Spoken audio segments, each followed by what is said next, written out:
भाई साहब, जिसकी जो आदत होती है, हाँ। जिसकी जो आदत होती है, मैं महेंद्र सिंह टिकैत के साथ सन 90 से प्रदेश अध्यक्ष हूँ।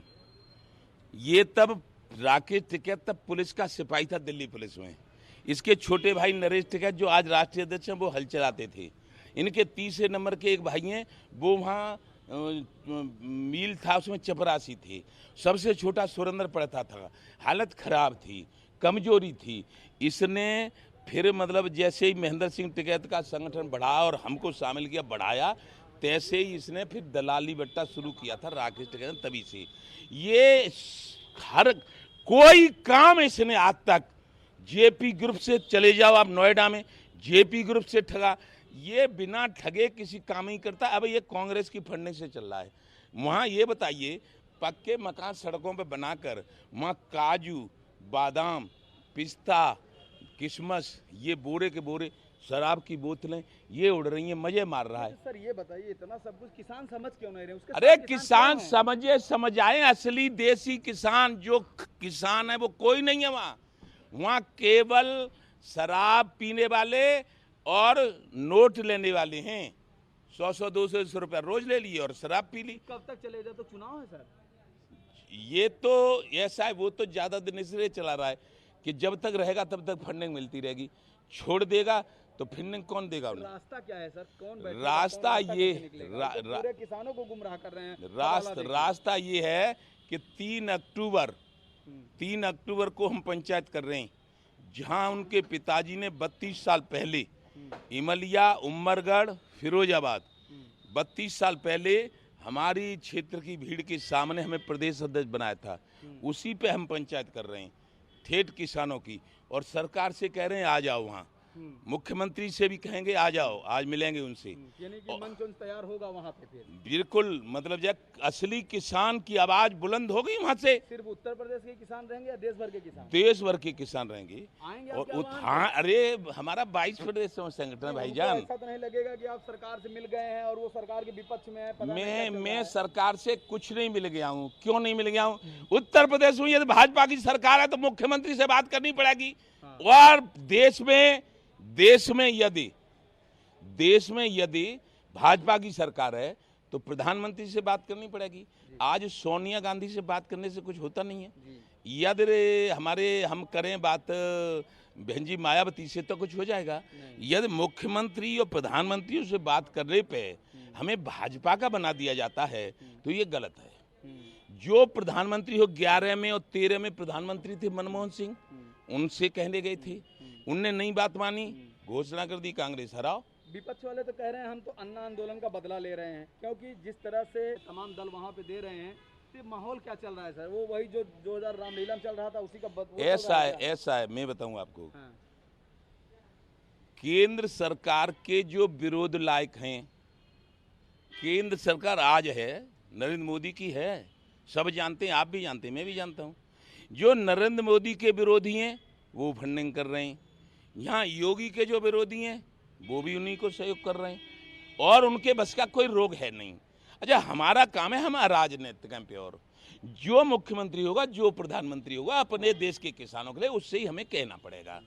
अब हम मान लिए भाजपा का प्रधानमंत्री है तो हम यूँ कहें हम भाजपा के ना हैं तो हम कहाँ जाएं? कुआ पोखर में चले जाएं? अच्छा सर, अगर 3 अक्टूबर की जो आपकी बहुत बड़ी मांग, उसमें रास्ता ये है, हमारी मांग बिल वाली नहीं है। हाँ।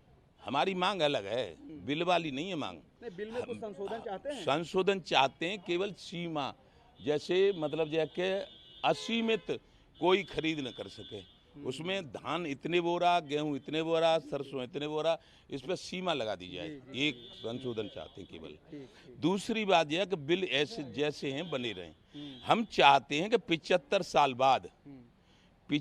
साल बाद किसान को स्वतंत्र किया जाए।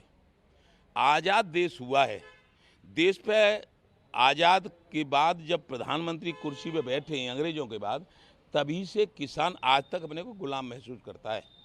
क्यों? ये जो बनाया होगा इसकी कीमत उसने लगाई होगी, ये जो बनाया है उसकी कीमत उसने लगाई होगी, ये जो बनाया होगा उसकी कीमत उसने लगाई होगी। हम जो बनाते हैं उसकी कीमत सरकार लगाती है। 80% ज़्यादा ताकत के मारे हम ज़्यादा संख्या में, इसीलिए हमारा सारा अधिकार उनने छीन लिया। अरे गेहूं हम बनाते हैं, हम कहेंगे गेहूं 20 रुपए किलो देंगे कि गेहूं 40 रुपए किलो देंगे। अच्छा, एक बात और इसमें होती, मान लीजिए आप अनाज आप पैदा करते हैं, आप लोग मान लीजिए खूब महंगा है, ऐसा अगर है, आप बहुत महंगा कर देंगे, वो सरकार कैसे सरकार खरीदेगी? सरकार का क्या काम है? तो सरकार ये फ्री बांटे फिर। सरकार एक सुनिए, 3,20,000 सांसद पाता है आज, जिसको हम चुनते हैं, और गांव में रहे तो 2 रुपया नहीं कोई देता उसे। तो हमारा कहना है कि लागत मूल्य के अनुसार नहीं खरीदोगे तो फिर माल होगा ही नहीं, फिर क्या खाओगे?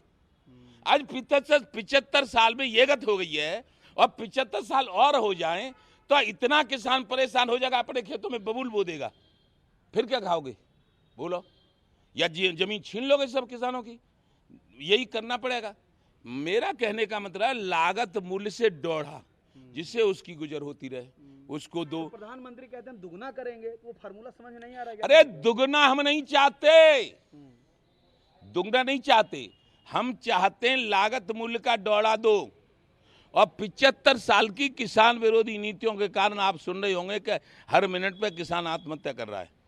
75 साल की किसान विरोधी नीतियों के कारण किसान कर्जदार हो गया है, इसलिए कर्ज सब माफ कर दो एक साथ, किसान आयोग का गठन कर दो। हमें लूटना नहीं है। लागत आवेगी 10 रुपये, तो 1 किलो में लागत 10 रुपये आ गई तो 15 रुपया मांगेंगे बस। 3 अक्टूबर के लिए उन किसानों को कोई, ऐसे लोगों के लिए कोई मैसेज 3 अक्टूबर को लोग कहाँ आए, किधर आए? हम पूरे देश के किसान देवताओं को, किसान भगवानों को, जो पूरे देश के किसानों को, मजदूरों को, गरीबों को, पशुओं को, पक्षियों को पेट भरने के लिए अन्न उगाता है, गन्ना उगाता है, मीठे के लिए फल सब्जी सब कुछ वो उगाता है, उन सब से कह रहे हैं एक बार 3 तारीख को, 3 अक्टूबर को इमलिया, तहसील टूंडला, जनपद फिरोजाबाद, उत्तर प्रदेश में पधारिए। और जिस तरह पांडवों ने कुरुक्षेत्र का मैदान लड़ा था अन्याय के खिलाफ, इसी तरह माननीय योगी आदित्यनाथ जी को, जो उत्तर प्रदेश के मुख्यमंत्री हैं, माननीय केशव प्रसाद मौर्य को, जो उत्तर प्रदेश के उप मुख्यमंत्री हैं, माननीय दिनेश शर्मा को, जो उत्तर प्रदेश के उप मुख्यमंत्री हैं, माननीय सूर्य प्रताप शाही को, जो उत्तर प्रदेश के कृषि मंत्री हैं, और माननीय ब्रजेश पाठक जी को, जो उत्तर प्रदेश के कानून मंत्री हैं, 5 और पांडवों को वहाँ बुला रहे हैं। वो हमारी फौजों को देखें और हमारी चेकिंग करें और हमारे किसानों की आवाज़ को देखें कि ये क्या चाहता है। और यदि ये आ गए और इन्होंने किसानों की बात केंद्र सरकार तक पहुंचाने की कोशिश की, तो योगी आदित्यनाथ का कोई कुछ नहीं बिगाड़ पाएगा। ये भानु प्रताप सिंह का ऐलान है।